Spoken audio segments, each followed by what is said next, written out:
ಇಲ್ಲಿ ಹಾಜರಿರುವ ಪತ್ರಿಕಾ ಮಿತ್ರರಿಗೆ ಹಾಗೂ ದೃಶ್ಯ ಮಾಧ್ಯಮದವರಿಗೆ ಹೃತ್ಪೂರ್ವಕ ಸ್ವಾಗತವನ್ನು ಕೋರುತ್ತೇನೆ. ಅದೇ ರೀತಿ ಕದಂಬ ಸೇನೆ ರಾಜ್ಯಾಧ್ಯಕ್ಷರಾದ ಬೇಗ ರಮೇಶ್ ಅವರು ಸ್ವಾಗತವನ್ನು ಕೋರುತ್ತೇನೆ. ಹಾಗೆಯೇ ಪ್ರವೀಣ್ ಶೆಟ್ಟಿ ಬಡದ ಕರವೇ ಅಧ್ಯಕ್ಷರಾದ ಜಿಲ್ಲಾಧ್ಯಕ್ಷರಾದ ಅಶೋಕ್ ಅವರು ಸ್ವಾಗತವನ್ನು ಕೋರುತ್ತೇನೆ. ಹಾಗೂ ಕದಂಬ ಸೇನೆ ಜಿಲ್ಲಾಧ್ಯಕ್ಷರಾದ ಜೋಸೆಫ್ ರಾವ್ ಅವರು ಸ್ವಾಗತ ಕೋರುತ್ತೇನೆ. ಮತ್ತು ಉಮೇಶ್ ಅವರು ಹುಬ್ಬಳ್ಳಿ ನಾಗೇಶ್ ಅವರು ಸಹ ಸ್ವಾಗತವನ್ನು ಕೋರುತ್ತೇನೆ.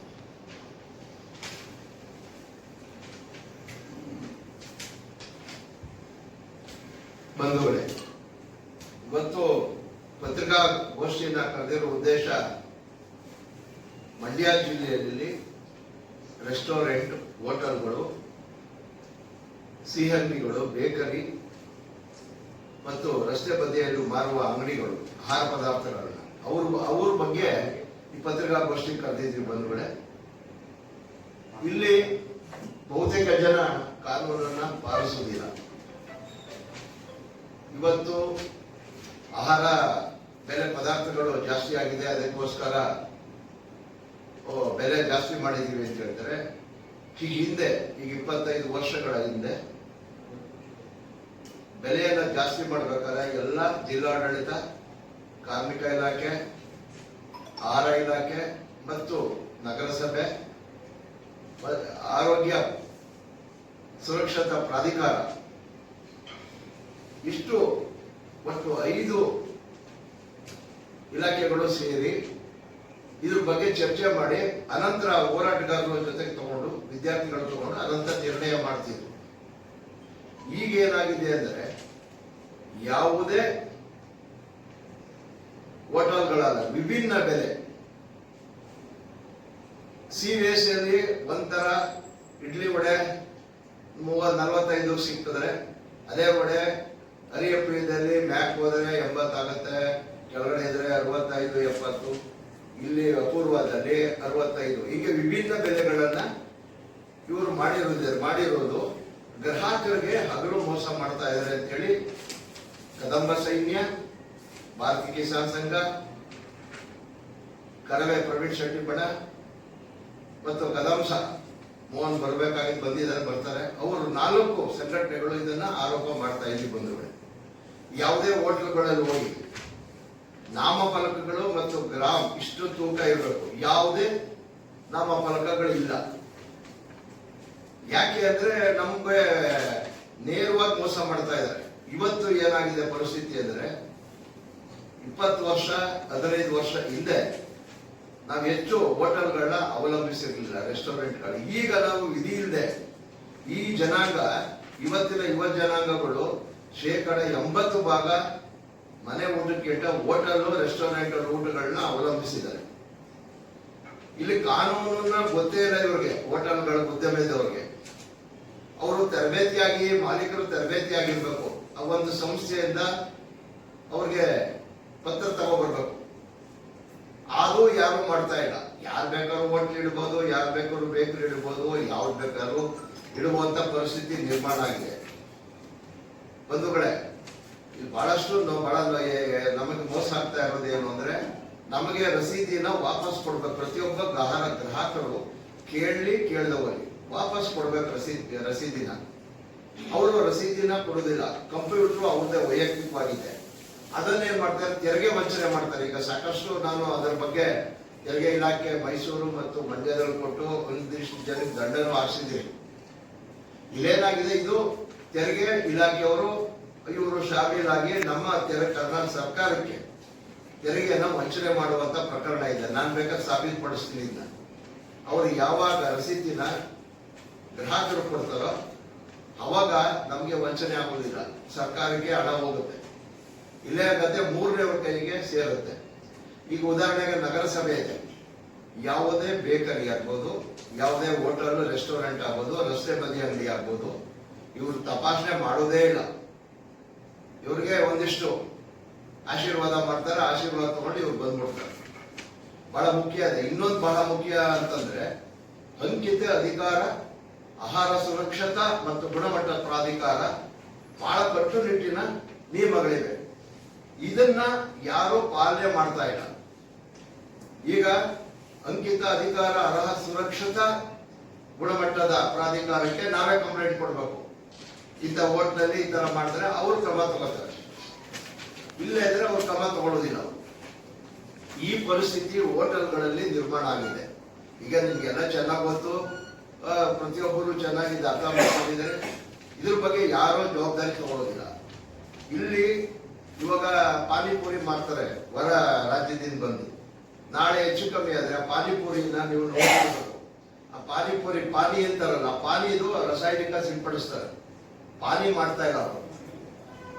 ನಮ್ಮವರು ಪಾನಿಗಳು ಮಾಡ್ತಾರೆ ನಮ್ಮಲ್ಲಿರೋರು. ಅದನ್ನ ತಿಂದಾಗ ರೋಗಗಳು ಪ್ರಾರಂಭ ಆಗುತ್ತೆ. ಅಕಸ್ಮಾತ್ ಏನಾರ ಹೆಚ್ಚು ಕಮ್ಮಿ ರೋಗ ಆದಾಗ ಏನಾದ್ರೂ ಗ್ರಾಹಕರಿಗೆ ತೊಂದರೆ ಆದಾಗ ಅವರು ದಂಡ ಕಟ್ಟಬೇಕಾಗತ್ತೆ, ಜೈಲಿಗೆ ಹೋಗ್ಬೇಕಾಗತ್ತೆ. ಅವ್ರ ವಿಳಾಸನೇ ಗೊತ್ತಿಲ್ಲ, ಅವ್ರ ಅನುಮತಿ ತಗೋಬೇಕು. ಪಾನಿಪುರಿ ರಸ್ತೆ ಬದಿಯಲ್ಲಿ ಮಾರುವಂತ ಪ್ರತಿಯೊಬ್ಬರು ಕೂಡ ರಸ್ತೆ ಬದಿಯಲ್ಲಿ ಮಾರುವಂತ ಆಹಾರ ಪದಾರ್ಥಗಳು ಯಾರು ಮಾರ್ತಾರೋ ಅವರು ತಪ್ಪು ಪಾನಿ ಆಗ್ಬೋದು, ಎಲ್ಲರೂ ಕೂಡ ಗುಣಮಟ್ಟ ಸುರಕ್ಷಿತ ಗುಣಮಟ್ಟ ಕಾಯ್ದೆ ಆರೋಗ್ಯ ಇಲಾಖೆ ಪ್ರಾಧಿಕಾರದಿಂದ ಅನುಮತಿ ಪತ್ರ ತಗೊಳ್ಳೇಬೇಕು ಕಡ್ಡಾಯವಾಗಿ. ಇವ್ರು ಯಾರು ಬಹುತೇಕ ಜನ ತಗೊಳ್ಳಿಲ್ಲ. ಇದರಿಂದ ಏನಾಗುತ್ತೆ ಅಂದ್ರೆ ಬಹಳ ತೊಂದರೆ ಆಗುತ್ತೆ. ನನಗೆ ಅನುಭವ ಇದೆ. 2-3 ಸಾರಿ ಕರೆದಂತ ಎಣ್ಣೆಯನ್ನ 3ನೇ ಸಾರಿ ಬಳಸಬಾರ್ದು ಹೋಟ್ಲಲ್ಲಿ. ಇದು ಆರೋಗ್ಯಕ್ಕೆ ಬಹಳ ಹಾನಿಕಾರ. ಇದು ಬಳಸ್ತಾ ಇದ್ದಾರೆ ಬಿಡಿ ರಸ್ತೆ ಬದಿಗಳಲ್ಲಿ. ಈಗ ರಸ್ತೆ ಬದಿಗಳಲ್ಲಿ ಆಹಾರ ಸುರಕ್ಷತೆ ಇಲ್ಲ.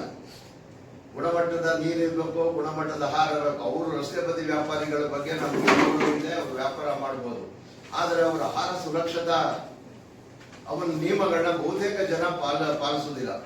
2 ಬಕೆಟ್ ಅಲ್ಲಿ ತಟ್ಟೆ ತೊಳೆದು ಕಳಿಸ್ಬಿಡ್ತಾರೆ. ಅಲ್ಲಿ ಎಲ್ಲ ರೋಗಗಳು ಅವಕಾಶ ಆಗುತ್ತೆ. ಕಾನೂನು ಪ್ರಕಾರ ರಸ್ತೆ ಬಗ್ಗೆ ಮಾಡ್ಬೇಕಾದ್ರೆ ರಸ್ತೆ ಚರಂಡಿ ಸುರಕ್ಷಿತವಾಗಿರ್ಬೇಕು, ಗಲೀಜಿರ್ಬಾರ್ದು, ಧೂಳು ಬಿಡಬಾರ್ದು. ಅಂತ ಜಾಗದಲ್ಲಿ ಆಹಾರವನ್ನ ಕೊಡಬೇಕು. ಯಾಕಂದ್ರೆ ಇದು ಮನುಷ್ಯನಿಗೆ ಆರೋಗ್ಯದ ಮೇಲೆ ಪರಿಣಾಮ ಬೀರ್ತದೆ. ಅದು ಮಾಡ್ತಾ ಇಲ್ಲ ಅವರು. ಇಲ್ಲಿ ಹೇಳಿದ್ದಾರೆ, ವಾಹನ ದಟ್ಟಣೆ ಮತ್ತು ಅನೈರ್ಮಲ್ಯದಿಂದ ಕೂಡಿದ ಜಾಗಗಳಿಂದ ದೂರವಿರಬೇಕು. ನಿಗದಿಪಡಿಸಿರುವ ಜಾಗಗಳಿಗೆ ಆ ಕಸಗಳನ್ನ ಆಹಾರ ಪದಾರ್ಥಗಳನ್ನ ವಿಲೇವಾರಿ ಮಾಡಬೇಕು, ಅದಕ್ಕೆ ಮುಚ್ಚಿರಬೇಕು ಅಂತ ಕಾನೂನು ಹೇಳ್ತದೆ. ಆ ಕಾನೂನನ್ನ ಯಾರೂ ಪಾಲನೆ ಮಾಡುವುದಿಲ್ಲ. ಬಹಳ ಮುಖ್ಯವಾಗಿ ಇವರು ಯಾರು ಅಡಿಗೆ ತಯಾರಕರಿಗೆ ಅವ್ರಿಗೆ ಅನುಮತಿ ಪತ್ರ ಇರಬೇಕು, ಆರೋಗ್ಯವಾಗಿರ್ಬೇಕು, ದೃಢೀಕರಣ ಪತ್ರ ಇರಬೇಕು. ಇವ್ಯಾವೂ ಕೂಡ ಇಲ್ಲ ನಮ್ಮಲ್ಲಿ. ಎಲ್ಲ ಹೋಟೆಲ್ಗಳಲ್ಲಿ ಈ ತಾಪತ್ರ ಇದೆ. ಅದಕ್ಕೋಸ್ಕರ ನಾವು ಏನ್ ಹೇಳ್ತಾ ಇದ್ವಿ, ಯಾರ ಮೇಲೂ ನಮ್ಗೆ ಹೋಟೆಲ್ ರೆಸ್ಟೋರೆಂಟ್ ಮೇಲೆ ಬೇಕರಿ ಮೇಲೆ ನಮ್ಗೆ ದ್ವೇಷ ಇಲ್ಲ. ಆದ್ರೆ ಜನಗಳ ಸುರಕ್ಷತೆ ದೃಷ್ಟಿಯಿಂದ, ಆರೋಗ್ಯ ದೃಷ್ಟಿಯಿಂದ, ಇದೀಗ ಬೇಸಿಗೆ ಕಾಲ ಬರ್ತಾ ಇದೆ, ಮುಂದೆ ಆರೋಗ್ಯದ ಮೇಲೆ ಪರಿಣಾಮ ಬೀರುತ್ತೆ. ಈಗ ನಾವು ಏನಾದ್ರೂ ಯಾವ್ದಾರ ಹೋಟೆಲ್ಗೆ ಹೋಗ್ತೀವಿ, ಉದಾಹರಣೆ ನಾವು ಸಾಕಷ್ಟು ಹೋಟೆಲ್ಗೆ ಹೋಗಿ ರೆಕಾರ್ಡು ಮಾಡಿದ್ವಿ, ಧ್ವನಿ ಮುದ್ರಣನೂ ಮಾಡಿದ್ವಿ. ಇದು ಚಟ್ನಿ ಹುಳಿ ಬಂದಿರ್ತದೆ, ವಾಪಸ್ ಕೇಳಿದ್ರೆ ಕೊಡುದಿಲ್ಲ ಜನಗಳಿಗೆ. ಅವ್ರು ಹೇಳ್ದಂಗೆ ಕೇಳ್ಕೊಂಡು ಕಾಫಿ ಕುಡ್ಕೊಂಡು ತಿಂಡಿ ತಿಂತ ಬರ್ಬೇಕಾಗತ್ತೆ. 1 ಲೀಟರ್ ಹಾಲು 2 ರೂಪಾಯಿ 4 ರೂಪಾಯಿ ಜಾಸ್ತಿ ಮಾಡಿದ್ರೆ ಇವರು 5 ರೂಪಾಯಿ 10 ರೂಪಾಯಿ ಜಾಸ್ತಿ ಮಾಡ್ತಾರೆ. 1 ಲೀಟರ್ ಹಾಲಲ್ಲಿ ಎಲ್ಲ ಸೇರಿ ಇವ್ರಿಗೆ ಮಿನಿಮಮ್ ಹರಿಪ್ರಿಯ ಹೋಟೆಲ್ ಕೊಡುವಂತ ಗ್ಲಾಸ್ ಅಲ್ಲಿ 15 ಗ್ಲಾಸ್ ಮೇಲಾಗುತ್ತೆ. ಅಲ್ಲಿಗೆ 300 ರೂಪಾಯಿ ಆಗುತ್ತೆ. 20 ರೂಪಾಯಿ ಮಾಡಿದ್ವಿ. ನೀರು ಬೆರೆಸಿದ್ರೆ ಅದು ಒಂದಾಗುತ್ತೆ. ಎಲ್ಲರೂ ಕೂಡ ನಂದಿನಿ ಹಾಲನ್ನ ಬಳಸ್ತಾ ಇಲ್ಲ. ಇದು ಬಹಳ ಮುಖ್ಯ. ನಂದಿನಿ ಹಾಲನ್ನ ಕೆಲವರು ಮಾತ್ರ ಬಳಸ್ತಾರೆ. ನಂದಿನಿ ಹಾಲು ಜಾಸ್ತಿ ಆದ ತಕ್ಷಣ ಇದು ಕಾಫಿ ಜಾಸ್ತಿ ಆಗುತ್ತೆ. ಆಮೇಲೆ ಇನ್ನೂ ಬಹಳ ಮುಖ್ಯ ಅಂದ್ರೆ ಟೀ ಇದೆಯಲ್ಲ, ಟೀನ ಕಾಫಿ ಹುಳಿ ಬರುತ್ತೆ, ಅದು ರೋಗದ ಕಾರಣ ಆಗುತ್ತೆ. 1 ಸಾರಿ ಟೀ ಮಾಡೋದನ್ನ ಪದೇ ಟೀ 2ನೇ ಸಾರಿ 3ನೇ ಸಾರಿ ಮಾಡಿದಾಗ ಅದು ಆರೋಗ್ಯ ಮೇಲೆ ದುಷ್ಪರಿಣಾಮ ಆಗುತ್ತೆ. ಇದು ಯಾರೂ ಗೊತ್ತಿಲ್ಲ, ಎಲ್ಲರೂ ಗೊತ್ತಿಲ್ಲ. ಟೀ ಮಾಡ್ತಾರೆ, ಒಂದ್ಸರಿ ಹೋಗ್ತಾರೆ. ಸುರಕ್ಷತೆ ಮಾಡಬೇಕು. ಅದರಲ್ಲೂ ಪ್ಲಾಸ್ಟಿಕ್ ಲೋಡ್ಗಳನ್ನ ಯಾವುದೇ ಕಾರಣ ಕೊಡಬಾರ್ದು. ಪ್ಲಾಸ್ಟಿಕ್ ಪೇಪರ್ಗಳು ಕೊಡಬಾರ್ದು ಅಂತ ಸರ್ಕಾರ ಹೇಳಿದೆ, ಯಾರೂ ಕೇಳುದಿಲ್ಲ. ಇಲ್ಲಿ ಬಹಳ ಹೊಡೆತ ಬೀಳ್ತಾ ಇರೋದೇನು ಅಂದ್ರೆ ಆಹಾರ ಸುರಕ್ಷತಾ ಗುಣಮಟ್ಟ ಪ್ರಾಧಿಕಾರನೂ ನಿರ್ಲಕ್ಷ್ಯ ವಹಿಸಿದೆ, ನಗರಸಭೆ ಆರೋಗ್ಯ ಅಧಿಕಾರಿಗಳು ನಗರಸಭೆಯವರು ನಿರ್ಲಕ್ಷ್ಯ ವಹಿಸಿದೆ, ಜಿಲ್ಲಾಡಳಿತನೂ ನಿರ್ಲಕ್ಷ್ಯ ವಹಿಸಿದೆ, ಆಹಾರ ಇಲಾಖೆ ಎಲ್ಲ ಇಲಾಖೆಗಳು, ಕಾರ್ಮಿಕ ಇಲಾಖೆ ಅದು ಕೇಳುವಂಗೆ ಇಲ್ಲ. ಅವ್ರಿಗೊಂದಿಷ್ಟು ಮಾಮೂಲಿ ಕೊಡ್ತಾರೆ. ನಾನು ಹೇಳಿದ್ದೀನಿ, ಸಾಕಷ್ಟು ನಾನು ದಾಖಲಾತಿಗಳು ಹಾಕಿದ್ದೀನಿ ಅವ್ರ ಮೇಲೆ. ಆಹಾರ ಇಲಾಖೆಯವರು ಬಹಳ ಗಂಭೀರವಾಗಿ ಜವಾಬ್ದಾರಿ ತಗೊಳ್ಳೋದೇ ಇಲ್ಲ. ಕಾರ್ಮಿಕ ಇಲಾಖೆಯವರು ಕಾರ್ಮಿಕರನ್ನ ರಕ್ಷಣೆ ಮಾಡೋದೇ ಇಲ್ಲ. ನಾಳೆ ಹೆಚ್ಚು ಕಮ್ಮಿ ಆದ್ರೂ ಬಹಳ ತೊಂದರೆ ಆಗುತ್ತೆ. ಅವ್ರಿಗೆ ಪ್ರತಿನಿತ್ಯ ಕೊಡ್ಬೇಕಾದಂತ ಸವಲತ್ತುಗಳನ್ನ ಅವ್ರು ಕೊಡ್ತಾ ಇಲ್ಲ, ಸಂಬಳ ಕೊಡ್ತಾರೆ ಅಷ್ಟೇ.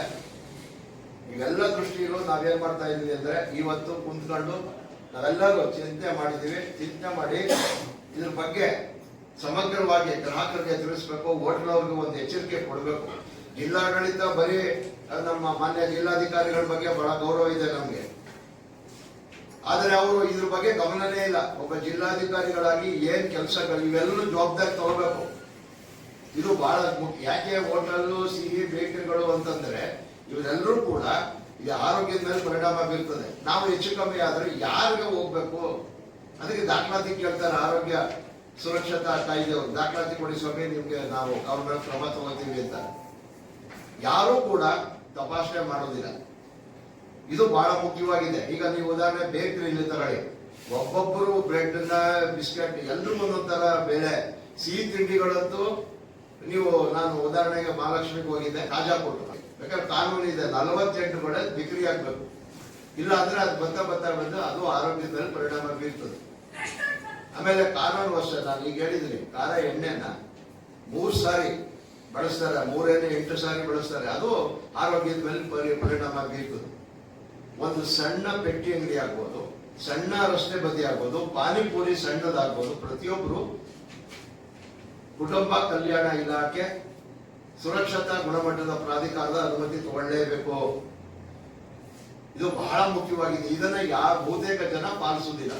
ಅದಕ್ಕೋಸ್ಕರ ನಾವು 5 ಸಂಘಟನೆಯವರು ಇದ್ರ ಬಗ್ಗೆ ಒಂದು ಚಿಂತನೆ ಮಾಡಿ, ಚರ್ಚೆ ಮಾಡಿ, ನಮ್ಮ ಅಶೋಕ್ ಅವರು, ನಮ್ಮ ಜೋಸಫ್ ರಾಮ್ ಅವರು, ನಮ್ಮ ಜಿಲ್ಲಾ ಸಂಚಾಲಕ ಸಲ್ಮಾನು, ನಮ್ಮ ಭಾರತೀಯ ಕಿಸಾನ್ ಸಂಘದ ಪ್ರಾಂತ ಅಧ್ಯಕ್ಷರು ರಮೇಶ್ ರಾಜು ಮತ್ತು ಜಿಲ್ಲಾಧ್ಯಕ್ಷರು ಅಪ್ಪಾಜಿ ಗೌಡರು, ಉಂಗಡಿ ನಾಗೇಶ್ವರ ಚರ್ಚೆ ಮಾಡಿ ನಾವು 5-6 ಸಂಘಟನೆಯವರು ಇವಾಗ ಏನ್ ಮಾಡ್ಬೇಕು ಅಂತ ತೀರ್ಮಾನ ಮಾಡಿದ್ವಿ ಅಂದ್ರೆ, ಬಂಧುಗಳೇ, ನಾವು ಕರ್ನಾಟಕ ರಾಜ್ಯ ಆಹಾರ ಆಯೋಗದ ಅಧ್ಯಕ್ಷರಿಗೆ ಮತ್ತು ಸರ್ಕಾರದ ಅಧೀನ ಕಾರ್ಯದರ್ಶಿಗೆ ನಾವು ಮನವಿಯನ್ನ ಕೊಡಬೇಕು ಅಂತಾನು ಚಿಂತನೆ ಮಾಡಿದ್ವಿ.